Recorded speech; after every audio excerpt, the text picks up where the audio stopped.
Wendell Kelch of Ohio is one of the nation's most well-known and respected tractor restoration experts. He's used to customers coming to him with tough projects.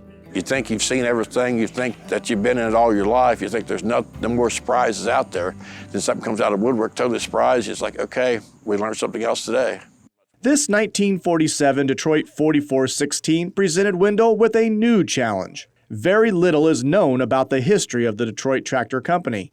They only made this one model of tractor, and then the company folded after a couple of years. The company was just in business for a short time, probably in the 45, 46, I'd say about 48 they were gone. I had never heard of them, didn't know anything about them, it's just one of the factories and just companies just didn't, they didn't stay in business very long. It's just a classic, but it's not very well known, And so it's, what the big thing is for a collector is none of us like to pull up to a show with a tractor and look over and see 5 more just like it. And with this one here, I'm confident I take it to a show and I pull into the show, there's not another one at the show. Wendell's 4416 was rescued from a factory in Cincinnati, where it was used primarily to push snow and haul building materials. I had a gentleman come up to me to the shop, and he said he had this little Detroit tractor, and he was wanting to sell it to me. It says it was in the back of a factory, and he found it. I guess he might have worked at the factory, and they sold it to him, let him have it or whatever, and he's looking to sell it, and really wanted it, and it looked like, but he said he was going to sell it to a junkyard if I didn't buy it, and I kind of screamed and paid him his money because I just really hated to see it go to the junkyard. The 4416 is powered by a Continental 4-cylinder N62. The same engine that's in the Allis-Chalmers G.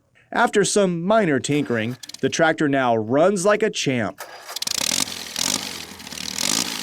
The motor wasn't running quite right, which didn't bother me too bad. I uncrossed a couple spark plug wires, had to rebuild the carburetor, rebuild a couple of the master cylinders for the brakes, and that's really about it.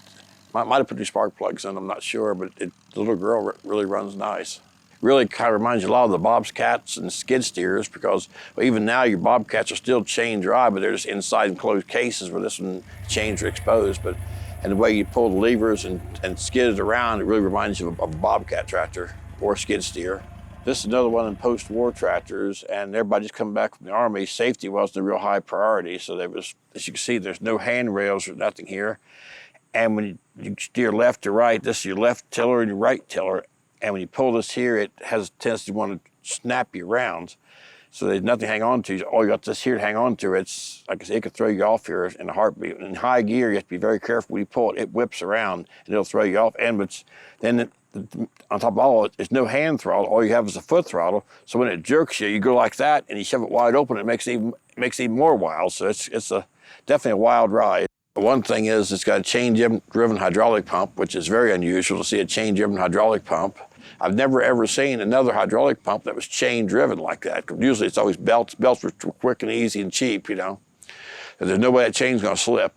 It's got a little aluminum knob for the light switch that I've never even seen them, little light switches with little aluminum knobs, and the headlights, the reflectors still shine like brand new. The guide lights, they look like they're brand new lights, and they still work. They worked when I got it.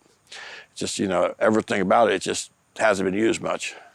The hood was aluminum, which tells me, I don't know this for sure, but with the 9-in Fords, the first 500 of 9-in Fords, they didn't have the stamping facilities ready, so they had a foundry pour the first 500 Ford hoods. So this one here being an aluminum hood, I would guess the same thing is it was such a low production that they didn't have the stamping facilities, didn't even full with stamping facilities. They just had foundry just pour what hoods they made, Since the 4416 was in such good condition, Wendell decided he was going to leave the tractor unrestored, which is unusual in his line of work.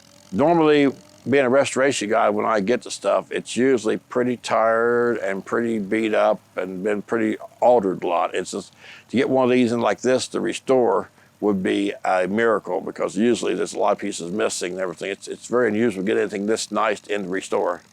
Best we could tell, maybe 4 or 5 of them out there in various conditions. I had it on the internet a while back, and everybody looked at it, and everybody agreed this was by far the best one, the most original one left in existence.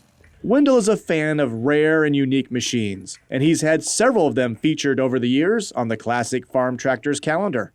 He says his classic tractor fever has been going strong for more than 5 decades.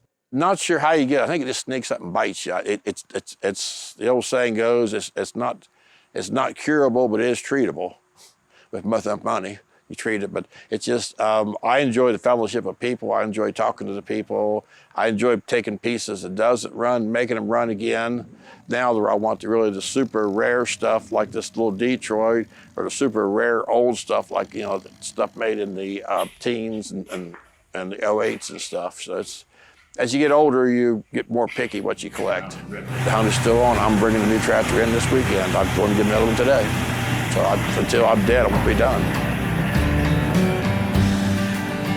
Hey, thanks for catching Classic Tractor Fever. Be sure to like and subscribe to our channel right here on YouTube. You can also find even more videos and branded merchandise over on our website, ClassicTractorsTV.com. Now don't forget, hit that like and subscribe button.